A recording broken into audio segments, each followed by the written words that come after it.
Good morning आप सभी लोगों को। चार चीजों पर बात करने वाले हैं आज, जिसमें से कुछ चीजें बहुत जरूरी है इंडियन क्रिकेट को लेकर के। अगर हम बात करें, इसमें सबसे बड़ी चीज है विराट कोहली को जो बड़ी जिम्मेदारी मिलने वाली है T20 वर्ल्ड कप से पहले। उनके कंधों पर एक बड़ा भार आने वाला है, इस चीज को लेकर के चर्चा करेंगे। और अगर ये चीज विराट कोहली करने में नाकाम रहते हैं तो फिर भारत का T20 वर्ल्ड कप का सपना जो है वो एक सपना ही रह जाएगा। और ये विराट कोहली से जुड़ा नहीं है, ये विराट कोहली तो ना तो बैटर से जुड़ा है, ना ये विराट कोहली इंडिविजुअल से जुड़ा हुआ है। ये टीम इंडिया के दो लोगों से जुड़ा हुआ है। आप जानते हैं वो दो लोग कौन है, इस पर जरा विस्तार से चर्चा करेंगे। दूसरी चीज, सीएसके और आरसीबी का जो मैच है, या मैं सही तरीके से कहूं तो आरसीबी, क्योंकि बैंगलोर होम टीम है। आरसीबी और सीएसके का जो मैच है, जिसमें आरसीबी को वो मिल चुका है जो उन्हें चाहिए था एलएसजी के अगेंस्ट, कि भाई हार जाए ये मैच। लेकिन इस मुकाबले में बारिश की भयंकर संभावना है। पूरे चार्ट के साथ आपको दिखाऊंगा कि क्या चीजें इस वक्त पर रिफ्लेक्ट कर रही है। एक नजर आप इस तस्वीर पर डाल लीजिए, इस पर डिटेल्ड में चर्चा करेंगे कि क्या होने वाला है। 18 तारीख को बैंगलोर के चांसेस जो है वो किस तरीके से घट रहे हैं। तीसरी बड़ी चीज, इंडिया का कोच कौन होगा, इसको लेकर के वीवीएस लक्ष्मण का नाम पीछे जा रहा है, क्योंकि नया जो एनसीए सेटअप हो रहा है, एक नई तर्ज पर जो एनसीए बन रहा है, उसकी जिम्मेदारी उन्हें मिल सकती है। और वो उसकी जिम्मेदारी को लेकर के ज्यादा इच्छुक दिखाई दे रहे हैं। एक वक्त था जब वीवीएस लक्ष्मण ये जॉब चाहते थे, अब शायद नहीं चाहते हैं। शायद बोल रहा हूं क्योंकि जो बातें सामने निकल कर आ रही है वो ये बता रही है कि अनलाइकली है कि वीवीएस लक्ष्मण जो है इस पोस्ट के लिए अप्लाई भी करे। पहले तो ये देखना दिलचस्प होगा कि वो अप्लाई करते हैं या नहीं करते। अब अगर वो नहीं है तो फिर कौन? स्टीफन फ्लेमिंग का नाम चल रहा है। बहुत बड़ा नाम है, बहुत कामयाब नाम है।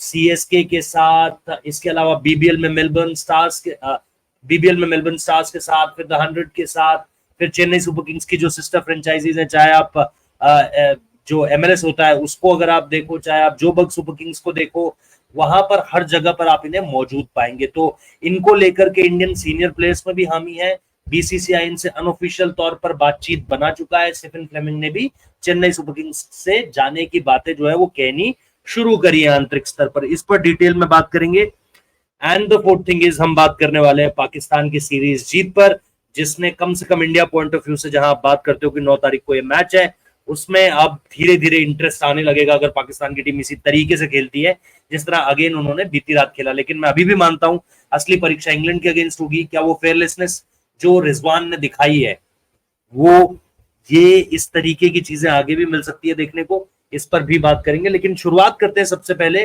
बैंगलोर वाली खबर से, और विराट की जिम्मेदारी को लेकर के सबसे आखिर में बात करेंगे। अब सबसे आखिर में भी नहीं, थर्ड लास्ट उसे रखेंगे, पाकिस्तान की बात सबसे आखिर में करेंगे। भाई इस चार्ट को अगर आप देख रहे हो और टाइमिंग्स अगर आप देख रहे हो, ये वेदर है 18 तारीख का, 28 डिग्री का टेम्परेचर होगा। बगल में आप बूंदाबांदी देख सकते हो। ये तापमान बेंगलुरु का है। मैंने कोई रॉकेट साइंस या किसी यू नो कोई कोई मौसम विभाग के पास नहीं गया हूं मैं यहाँ आंकड़े लेने के लिए। गूगल कर लो, आप लोगों को भी मिल जाएंगे। गूगल में सिर्फ आपको ये लिखना है कि बेंगलुरु वेदर ऑन 18। तो ये जो आप 90% 80% के चांसेस देख रहे हो, बैंगलोर का ड्रेनेज सिस्टम बहुत जबरदस्त है। बैंगलोर के ड्रेनेज सिस्टम में जिस तरीके के काम हुए हैं वो बहुत उम्दा है। वहां पर मैचेस का धुलना बहुत ज्यादा मुश्किल है पूरी तरीके से। लेकिन अगर बैंगलोर का मौसम जो है वो बिगड़ता ही रहा, आपको याद है कि इंडिया वर्सेस साउथ अफ्रीका एक सीरीज हुई थी 2022 में, उसका 5वां मैच, पहला मैच है दिल्ली में था, दूसरा मैच आपका कटक में था, तीसरा मैच वाइजैग में था, चौथा मैच राजकोट में था, और 5वां मैच जो है इन्हीं अलग अलग जगहों पर था। 5वां मैच बेंगलुरु में था, लेकिन पूरी तरह बारिश की वजह से धुल गया था, क्योंकि बारिश कंटिन्यू रही थी। अब अगर आप इस चार्ट को देखेंगे तो आपको साफ तौर पर पता चल रहा है कि बारिश रुकने का नाम नहीं ले रही है। लेकिन अभी भी क्योंकि हमारे पास वक्त है, जब हम ये खबर कर रहे हैं तब इसके बाद 72 घंटे का और वक्त है, और इन 72 घंटों में अगर बेंगलुरु का मौसम बदलता है, उसके फ्यूचर में आने वाले इम्कान बदलते हैं, तो आपको इन आंकड़ों में भी बदलाव देखने को मिलेगा। और इन आंकड़ों में बदलाव बहुत ज्यादा जरूरी है, क्योंकि अगर मैच धुल जाता है तो एक एक पॉइंट शेयर होंगे और उससे आरसीबी का एलिमिनेट होना तय मानिए। तो बेंगलुरु के पास अभी भी अपना चांस है। वो एलएसजी को चाहते थे कि वो एक मैच हार जाए, एलएसजी हार चुकी है। डीसी का नेट रन रेट बहुत बेकार है, एलएसजी का नेट रन रेट बहुत बेकार है। वो कहीं भी आरसीबी को टक्कर देते हुए नहीं नजर आएंगे। सबसे बड़ी बात है, नेट रन रेट यहाँ पर आपका बहुत बुरा हो गया है। तो आरसीबी का नेट रन रेट उनके हाथ में, उन्हें या तो 18 रन से मैच जीतना है या फिर 18.1 ओवर में चेज कर देना है। और जैसा मैंने कहा था, Fortune favours the brave, destiny ने विराट कोहली के लिए ये चीजें लिखी हुई है, चाहे आप 18 का नंबर देख लो, चाहे आप कोई और वजह देख लो। लोग बहुत बोलते हैं थला फॉर अ रीजन, थला फॉर अ रीजन, थला फॉर अ रीजन। इस बार आरसीबी के जो सफर को हमने देखा है, Virat Kohli for a reason, number 18 is there for a reason, and that's because of the destiny. बाकी देखते हैं आगे चीजें किस तरीके से आगे बढ़ती हैं। तो ये वेदर रिपोर्ट को लेकर के जानकारी है भाई, इस पर जो भी अपडेट्स आएंगे आप लोगों को दे दूंगा। लेकिन अगर ये मैच धुल जाता है, जो कि बारिश बता रही है, उस टाइम में 7 बजे से 10-11 बजे तक का आंकड़ा देखो, आपको डर लगेगा एज एन आरसीबी फैन। तो ये चीज मुझे लग रही है कि खलल डाल सकती है। अगर आप अपने मैच को देखोगे, मैच पॉइंट ऑफ व्यू से देखोगे, तो ये आंकड़ा मतलब थोड़ा सा जैसा आप कहोगे कि हाँ यार डराने वाला आंकड़ा है ये। और इस तरह के आंकड़े ना ही मतलब ये आंकड़े अब जितनी जल्दी बेहतर हो जाए, बदल जाए, उतना हमें और आपको बेहतर लगने वाला है।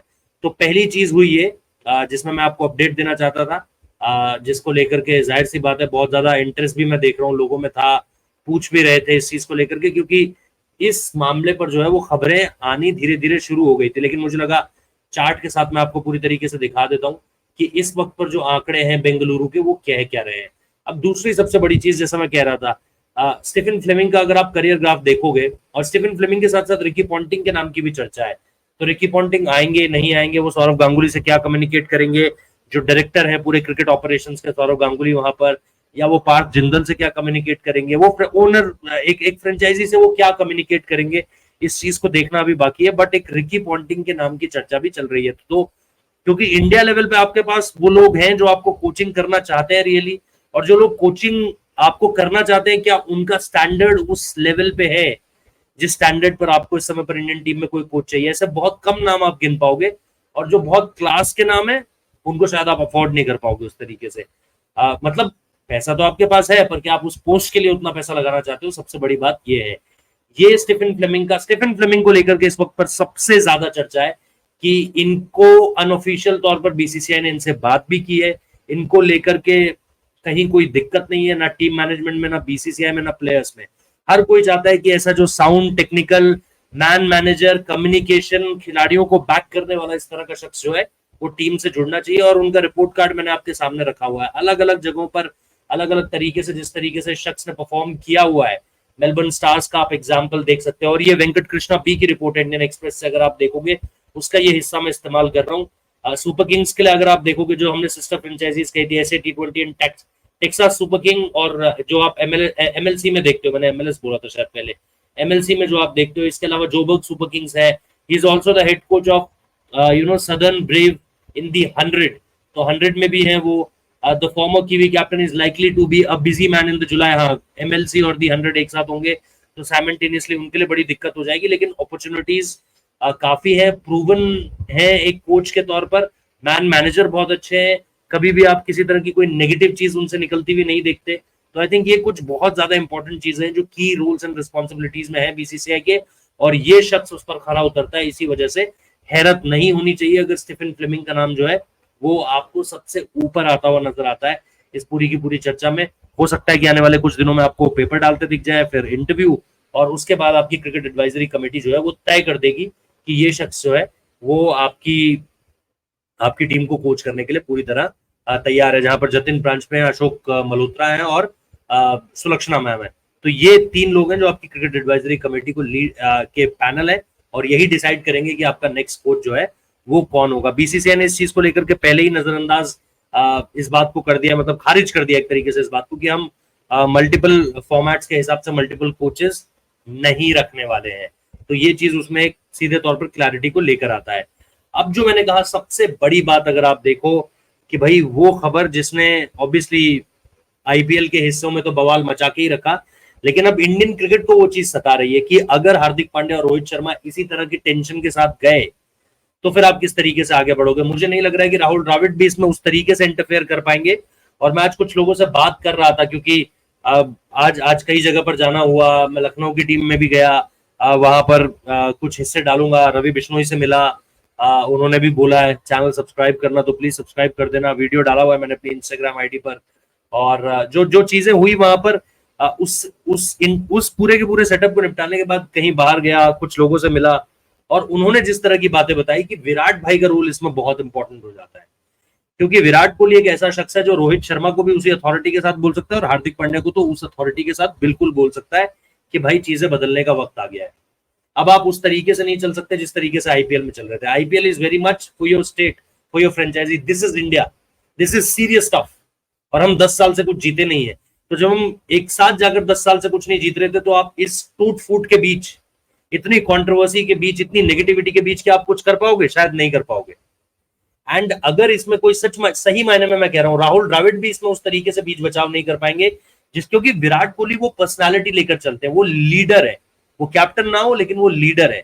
और वो चीज उनके अंदर आप देखते हो कि ही एक्ट लाइक दैट, कि भाई अगर मुझे कुछ चीज कहनी है तो मैं पूरी अथॉरिटी के साथ कहूंगा, क्योंकि उन्हें भी पता है कि इस टीम में उनकी सुनी जाती है। और एक बहुत पुराना शेर है कि कौन सी बात कहां कही जाती है, ये सलीका हो तो हर बात सुनी जाती है।